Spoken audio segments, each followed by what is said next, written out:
recording. All right. Welcome back, everybody. We're back with going back over the abortion arguments that you will hear oftentimes on social media and sometimes from people you're talking with at work or school or whatever it may be.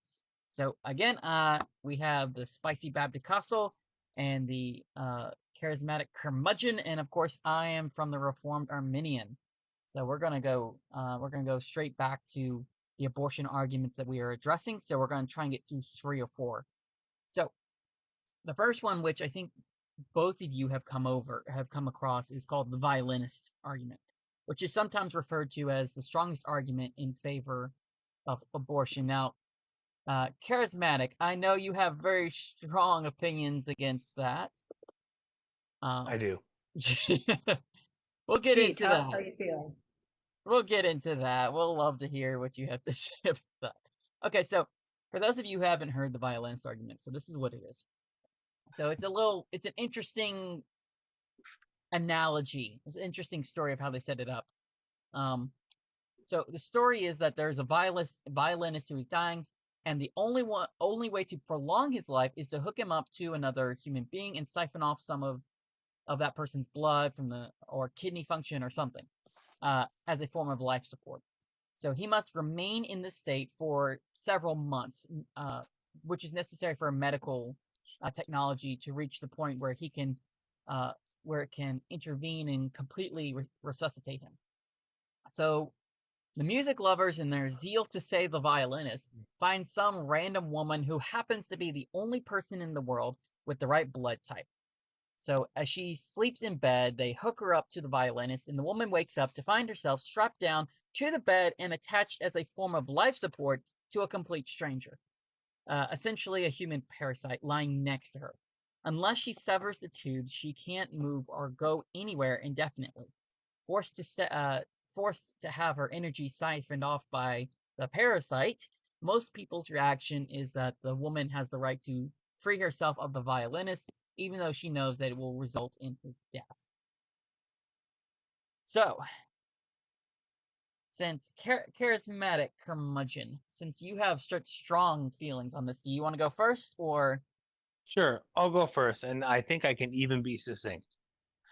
This What? argument, to me, it falls apart because the violinist, this whole scenario hinges on the idea that the woman who is being randomly chosen or to keep him alive is completely an innocent party, right? She had nothing to do with the violinist's existence, with his sickness, with his need for her, nothing. She's not connected to him in any way.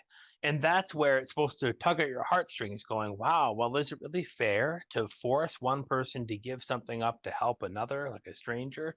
That's not what's happening in the case of abortion.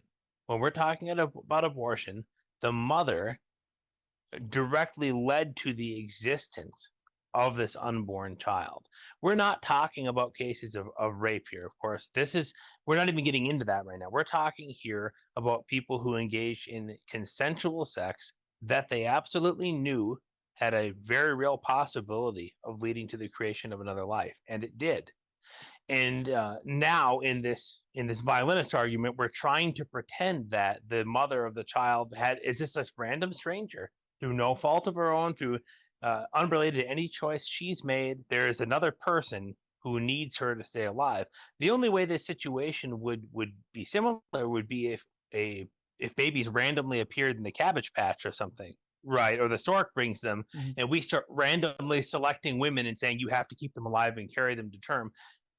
That's not what's happening. So any adult, I think, should be able to see that these situations are not even remotely similar. Right. And so just briefly on the whole issue of rape. Now, there are cases of rape, and there are some people who seek abortion because of that. But according to the statistics, at least that I've seen, they account for less than 1% of all abortions. So that's not to write it off, but what we're dealing here is the argument of the abortionist. And most abortionists will still insist on the right of abortion, even if you say, okay, ban abortion except for cases of rape, or even we'll just throw in this incest. They will still say, no, that's not enough, because they want abortion in all cases. So And that's It really doesn't. emotional manipulation, right? Like Yeah. you're using the most tragic sounding story, right? I'm sure everyone sees right now. There's the 10-year-old who is pregnant who needed an abortion, and she just passed like 12 weeks, and I think it's 10 weeks or 8 weeks in Ohio, and she had to go to Indiana for an abortion. Um, you know, again, it's like you're using the minority to justify the majority of abortions, and Right. you're using an emotionally manipulative tactic. And I mean, last I checked, the people who do that tend to be kind of abusive. I don't know. Right. It's your But really thing. no, the violinist, sorry, if I can talk, the violinist argument, it isn't meant to argue for abortion specifically in cases of rape. That's not how it's presented, right? It is being used to present an argument for abortion, period, at any point in time for any reason. So Yeah. that's what we can respond to. If it were only an argument about cases of rape, we would address that too differently, but that's not what it's for. Right. And again, And it's emotionally manipulative. And I don't in any other world, using a manipulative tactic would not fly, but somehow in the pro-abortion world, that's okay. Right. yeah, it's that famous video that it was Ben Shapiro did years and years ago with that woman. Um, it was the whole thing that he got her on the whole Boy Scouts thing. I think she offered up another one about abortion. What about in the cases of rape? He said, okay, hypothetically, and it's like, if we were to say abortion is forbidden except in the cases of rape and incest, would you allow that? And she said, no. Okay, then why are you even asking? If this is Right. not a legitimate option that you're willing to consider, then why on earth are you raising this as an objection? Right. If you're not willing to go through that, so I think the whole issue of rape, even I wouldn't even be willing to allow for abortion in cases of rape, because just because of that, it doesn't justify abortion, and it does not, just because the rape doesn't rob the infant of their humanity. It is a human being. It has no choice over whose father it is. None of us do. But But I mean, I just stick with what they're really arguing for, right? mhm, If the people who are pro-abortion were legitimately really trying to argue only for abortion in the case of rape, I would be willing to address that with them. Because that's not even what they're arguing, I'm not willing to even address it most of the time, right? As you said, it's like unless they're willing to concede that point, yes, I would ban abortion in all the circumstances. All right, then we can talk about it. yeah, If not, then I'll stick with the 99% of cases that they are talking about. right, exactly. It's just straight up dishonest, and Right. I mean, if I've the shame is I've heard Christians who waffle on this whole issue, is that they will it's bad, but in the cases of rape or something like that, then they feel sympathetic because there's the sympathy for the mother, and I get that. It's a terrible thing that's been done to this woman, but you don't right or wrong by doing something else even more terrible, which is ending a human life. Um, and that doesn't that and I've been accused of this because I got into an argument that both of you know about, that crazy Canadian abortionist who was, gosh, she was mentally unstable. The thing she was saying, um, but it's, yeah, I have empathy. Unlike you, you have no empathy for the mother, and like I feel sorry for the mother, whether it's in cases of rape or a girl who got knocked up and she's financially is struggling, all these things. I feel sorry for that. And for her, and there are options out there. There are organizations, nonprofit. There's churches. There's all kinds of things that are willing to step up and help her.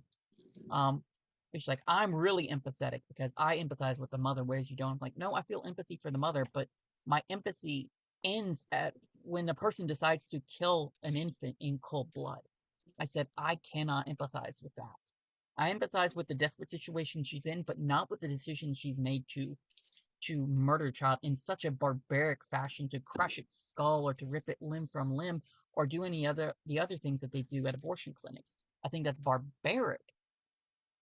But I I mean, mean, even in empathy isn't the end all be all, you know. No, but also if we're going to be honest here, I should think that in most cases, in given the year in medical technology where we're at right now, right? If there was an instance where someone is raped, it seems highly unlikely to me we're going to be waiting till like the second trimester to figure out we're pregnant and have an abortion. You know what I'm getting at? Where it's like, so the abortions that they want to defend all the time isn't even something. I don't think it's a scenario that's going to come up a lot. Is what I'm saying. I don't. Because you think about it, like all the things that would have to happen. They're assuming here we're talking about a rape, first of all, that the person has a high probability of becoming pregnant, that later on they find they are and go to an abortion clinic. I mean, I just think the scenario they're specifically describing is not very likely to happen anyway. Apart from the fact that it's like 1% of abortions, I just think this scenario isn't probably going to happen the way they are laying it out, because they're going for emotional manipulation, right? So the way they're Again, yeah. describing it, you're like, that's not really what this would look like, what you're saying. And again, like even if that did happen, like I'm willing to address that. And I think that would take up another episode, but what you're saying is you're using the very like the exception to the rule to Right. justify the majority of the time, and that's manipulative. And Right. the fact that you won't even admit to that, it tells me you're not willing to engage because you have a very high belief that you should have an abortion, that you have the right to an abortion. Right. It's a bad faith argument. Exactly. Yeah. Exactly. Yeah, and people treat abortion as if it's the only answer. And like, no, there's multiple other issues. There's other things that are here. I mean, if the real struggle is being able to financially support your child, well, there's such things as adoption. We've all seen these pictures of it because they're going all over Twitter and Facebook of Christians who go out there and say, "We will adopt your child." They go to abortion clinics, say, "We will adopt your child. Just do not kill the baby."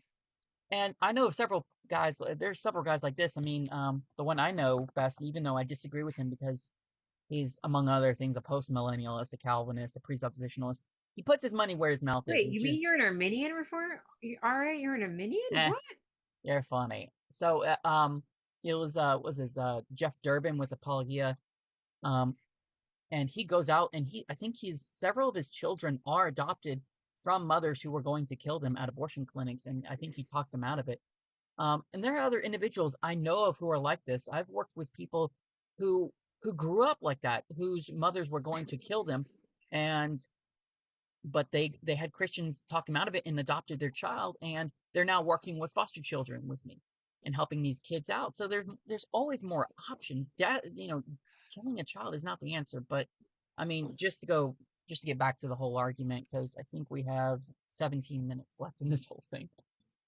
So the whole thing about the analogy is that you're comparing it with complete strangers, two complete strangers on one side, but with an abortion, it's a mother and a child. The relationship is completely different. Do you have obligations as a parent?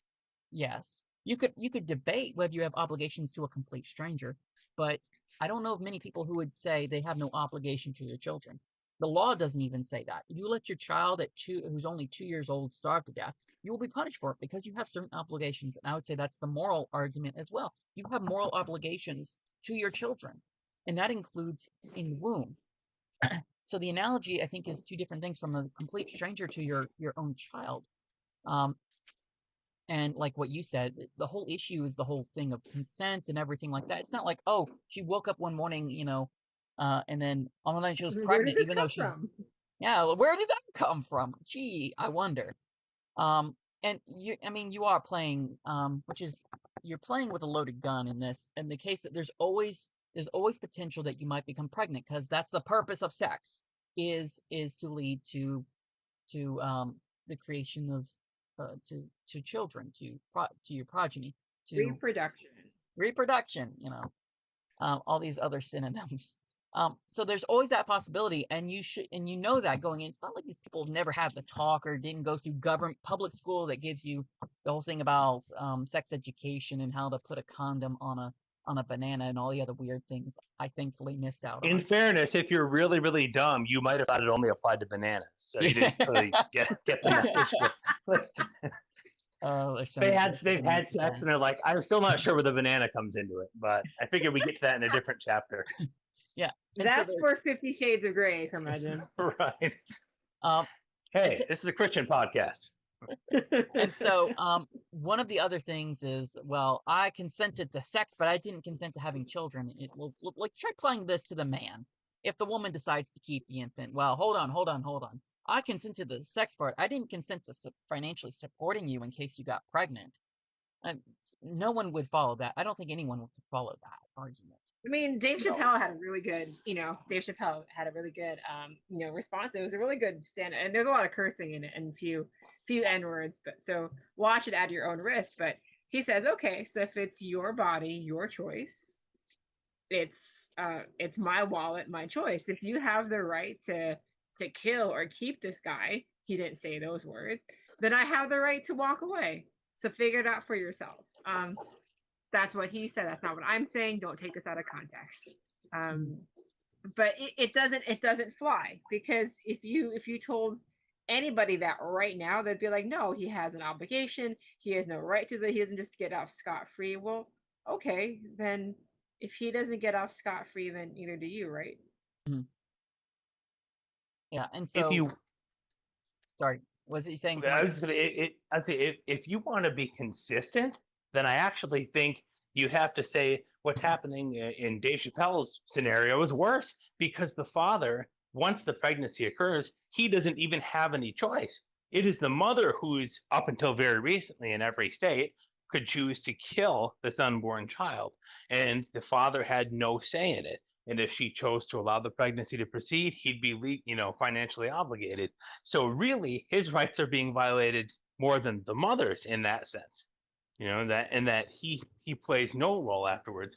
All we're seeing now in the places where abortion is restricted is that the mother is essentially being held to the same standard as the father, right? You're saying, no, you've created a life, you do bear responsibility, and now you have to live with that choice going forward.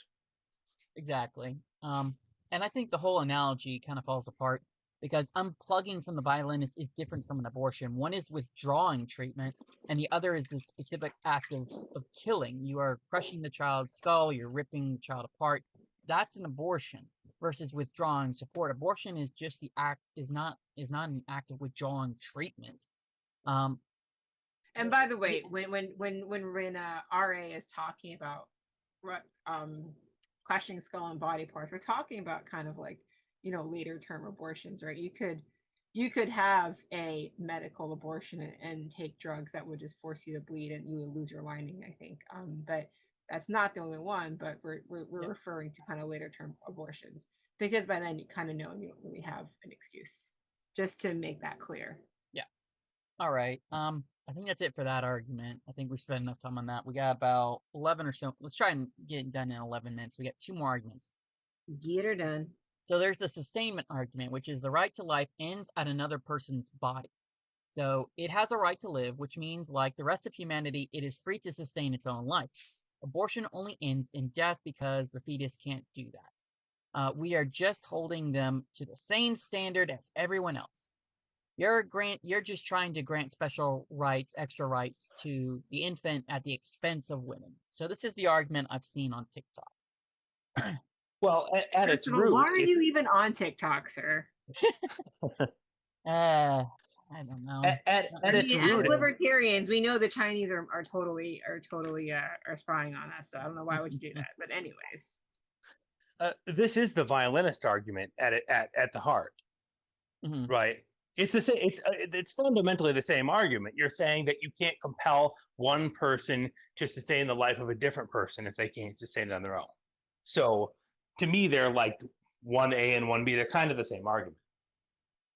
I mean, again, if you take that to its logical conclusion, lots of people cannot sustain themselves, without the care of another. I mean, a 3-month-old infant cannot sustain himself. I mean, so that means he's not alive. That baby, that 3-month-old is not alive. It's not a life. It's not a human. A 6-month-old can barely roll over. That means it's not a life. It has no value.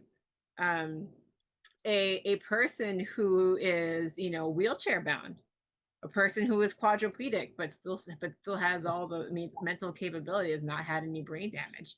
I mean, if we're going to go even further, people on welfare obviously can't sustain themselves without government aid. You really want to go there? You really want to go there? And gee, I wonder Who's on Now welfare? you did it. Now you did it. All right. That's racist, guys. That's racist, you know. And but if you think about it, like you're basically hitting into eugenics, and you're playing with race there, right? Because if you're saying that you cannot sustain life on your own without outside help, well, that applies to a lot of people. Right. That applies to the infants. That applies to those who are, developmental delays. That applies to people who are struggling and are on government assistance or on church assistance. And hey, those tend to be people you claim to be fighting for justice. I wonder what that would make you. No, it's at the very least, it's incredibly ableist, right? Because you're suggesting somebody that has a physical limitation or something that can't sustain their lives on their own without assistance does not have a right to live. And what is sustain? What does it mean to sustain? Does that mean you can breathe oxygen? Does that mean you could feed yourself? Does that mean to feed yourself, you'd have to have the monetary means to buy food to feed yourself? So that means you have to hold down a job. Like, I mean, there's a lot of 27-something-year-olds right now that can't sustain themselves then. You know what I'm saying? Like, that's just how it's very vague what this argument is saying, right? You need to be able to sustain yourself. I mean, I'm still living with my parents. Are you saying I'm not sustaining myself? What are we talking about here? I'm saying you have to die. Sorry. You jerk. I mean, honestly, my only question, my only response in this whole thing, because I took this like verbatim, from some of these TikToks and stuff like that that's been retweeted, hundreds of thousands of times. Which, gosh, that's a lot of people. My question to this whole statement is: are you implying that only women can give birth, or it's only women whose rights are being denied? Wait, but what is a woman? 2022. What is a woman, guys? What is a woman? Wait, it's like all of a sudden this is now a whole woman's rights, and we're gonna throw that because this is gonna be horrible for women. Like, wait. You know what a woman is now. Are you saying you know what a woman is right now? We went from I don't know what a woman is, I'm not a biologist, to everyone apparently having a degree in biology in the span of a week. Right.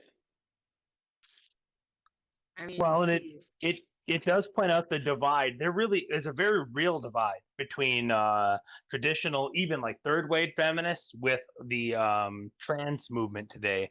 And you're seeing it here, right? It's happening because we all know what a woman is. Feminists know what women are. We know this, right? But when their feet are held to the fire, they kind of drop the mask, right? They kind of admit it. You've known what we were talking about the whole time, and suddenly you don't need a degree in biology. You don't need to consult an expert. So it's an interesting kind of dilemma that people are faced with. Exactly. All right. And the last argument we have, with a little bit of time left to spare. Okay, so we got the burning hospital objection.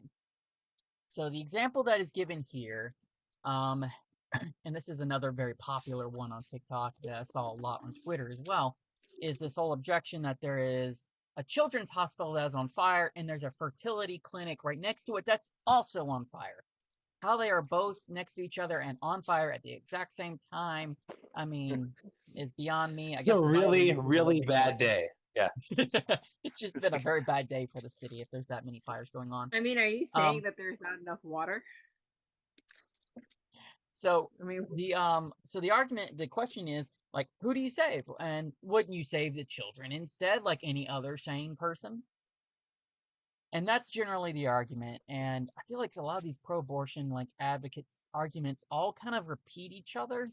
They're all very, very similar. They're not like grand new ideas, but anyways. I mean, if we're coming down to it, if we're really honest, it's emotional tactics, right? Yeah. Because a crying baby is going to obviously have a different emotional effect on someone than fertilize humans who are fertilized eggs, and there may be like 3 cells right now. It's going to mean that it's going to be a different response, and they're banking on your emotional response. Right. Yeah, I think it was Matt Fradd from Pints with Aquinas that raised raised a very interesting observation. is that the children can survive by themselves. If you save them, they're fine. If you're saving, if you're trying to go in there and save the embryos, well, I think it's correct me if I'm wrong, Melissa. They have to be Once again, the environment. What did you call me? Oh, sorry. Dang it! I'll bleep that out. Okay. Anyway, Spicy. Correct me if I'm wrong. It is that with these embryos that have been fertilized, they have to be kept in a very stable condition, and with the refrigeration and all the other things. And when they're taken outside of this, the chances of them surviving in this other environment is very, very low. I mean, they're very temperature sensitive, even more to the point of, an infant. So an infant, feels 90 degrees or even 100, he's going to cry and be hot. But there's a very good chance that, a fetus at that point, and depending on where they are in their development, may not survive that kind of exposure to such an extreme temperature. Right. And I thought that was an interesting. That was my attempt to sound intelligent tonight. Yeah, so I thought that was an interesting observation that Matt Pratt, I think, brought up. I don't know about you, but I think the whole premise is kind of faulty. Again and again, because abortion is this is kind of like the example I brought up the last time with the whole drowning kid. Abortion is a purposeful decision to end a life. It's dismemberment, crushing the skull in terms of late-term abortion and all the other things that they follow forward. But I have my own scenario with this. So say that you're in a boat and you see in the distance that your kid is out there and he's drowning. He's not doing well. And there's also another kid that you don't know who's also next to him and he's also is drowning. You only have time to save one of them. So who do you go after? Well, most parents, I'd say almost every single child, unless you really hate the kids, would go after and try to save their kid first. Because if you try and make both of them, you're all going to drown. So you really only have time to save one of them. So you make a choice to try and save at least one of them. Now you can say by the time you get to the boat and you turn around, it's already too late. The kid is drowned, or you try to jump back in the water and try to save the other one. Needless to say, by the time you get there, he's gone. So that I think is a better analogy. So you only have time to save one. You chose that. So did you kill the child in this scenario? No, you only had time to save one. So you saved the one, which was your kid. And even if you had time and tried to save the other one, you didn't have time. Are you responsible for killing that child? Well, no one in their right minds would say you are responsible for it. That you're responsible for the death of that child. It does not mean that the child who did drown was less human or had less value. But I'd say there's a difference between this kind of willing to save both, but you only have time to save one, and the more appropriate analogy for abortion, which is you save one and you hold the other child's head underwater until he drowns. That is a willful decision. That is a purposeful decision to kill the child. And that is. And by the way, you don't think that child is a child while you do it. Yes. You're denying that the child has value or worth or is even human, is an individual at that point. So and the one other thing I would just touch on is in your scenario, you're choosing your child. The reason you're prioritizing them is based on emotion, and that's okay. But it's not you're not logically thinking it through and realizing and deciding that one is inherently more valuable than the other. You're choosing based on emotion. In the event that you didn't know either child and you chose the one that you had the greater likelihood of survival, that too is a choice, but not based on their value, right? So you're either choosing based on emotion or logically which one's going to survive. But the way it's presented implies that you're making this choice based on which one you think is a person or has greater value, and that's not the way you'd be making the decision at all. Yeah, unless you're like a Nazi lifeguard or something, you let the Jewish child drown, which would be the appropriate analogy given what abortionists think that it's not actually a human being, doesn't have actual worth. And I know that some people will say that's harsh, but I mean, come on, it's murder. Well, no, but it's true. And even this bizarre scenario where fires are breaking out all over the city simultaneously, even if that were happening, and you choose the baby, the infant, rather than the embryo, that's likely an emotional choice, right? You probably see a baby, you hear it cry, you have an emotional response or something, Yeah. or you've already spent time with this baby, you know the parents, or you're just choosing the one you think is most likely to survive. But at no point in time is anyone thinking, wow, that one's not a person, so I don't care. Like, that's not even. Yeah. I mean, Well, we make these kind of decisions are made in the medical field all the time, especially overseas, where you know you're in a situation where there's not enough oxygen tanks to go around, there's not enough medication to go around, there's not enough resources to go around, and you make hard decisions, and you make decisions you wish you didn't have to make, right? You Mhm. make these decisions to allow certain children to die, not because you think they have run out of their humanity, they're not human anymore. You grieve when you make these decisions, um it's that because it's like that if all of these resources are used up on this one patient versus someone else, you don't have a chance to save more lives after, which are coming, right? Especially if you work in the healthcare field. I mean, hospitals are always filling up. There's always a new patient coming in, and so when you make these decisions, you're not you yourself are not denying that person's humanity or their value or their right to life. It's just that let me reword that. You don't think that right ends. You don't think that humanity somehow is like now gone. You're saying is, I admit there's a humanity to this person. I admit this person has value, but unfortunately, I'm in a really tough situation, and there's really not a good outcome here. No matter which way I go, I have to make a bad choice. Mhm. Exactly. Right. So yeah, I think it's a whole fault. I think a lot of these arguments I feel are like really flawed in their logic. Um, But at the they're end of just the day, kind of right? They're repeats of one very another almost. emotional. They're very Yeah. emotional arguments, and right as much as emotions are important to us, they're part of the human experience, right? Emotions are not what we based our facts on or how we understand reality. They're not necessarily every single time. Like, there are lots of things that we go against our emotions for. Emotions are not the end all be all of your moral compass. My emotions tell me to eat Korean fried chicken every single darn day, as well as hot pot every What is single with darn you and day. Korean fried chicken? Gosh, Listen, I am feeling personally attacked a little bit here. So let's just steer it away from the food and emotions, okay? all right, so like and by the way, the only thing I love more than Korean fried chicken is hot pot. If you don't love hot pot, we can't be friends. But right, my emotions want me to eat that every single day, but my logic and my knowledge of how the body works and how much weight I would gain would stop me from doing that. That doesn't mean there's less value to hot pot or Korean fried chicken, but your emotions are not the end all be all of your decision making. No, emotions should not play any role in your epistemology, right? Those are big Emotions are not a words, source of curmudgeon. What does knowledge. that mean?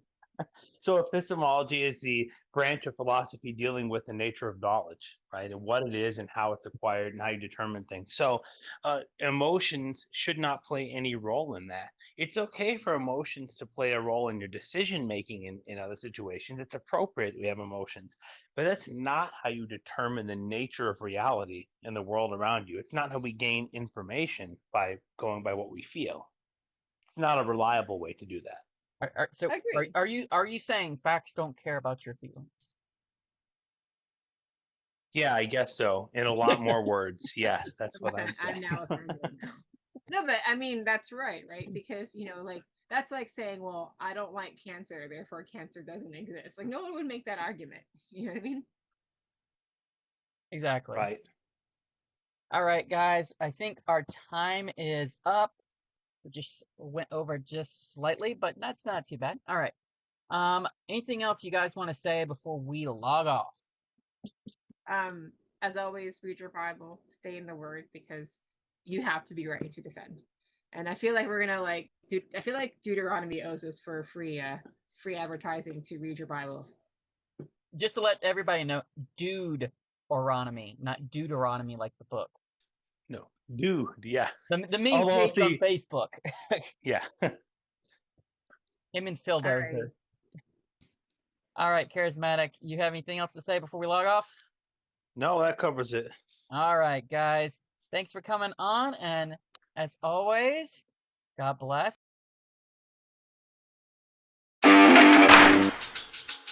Bye.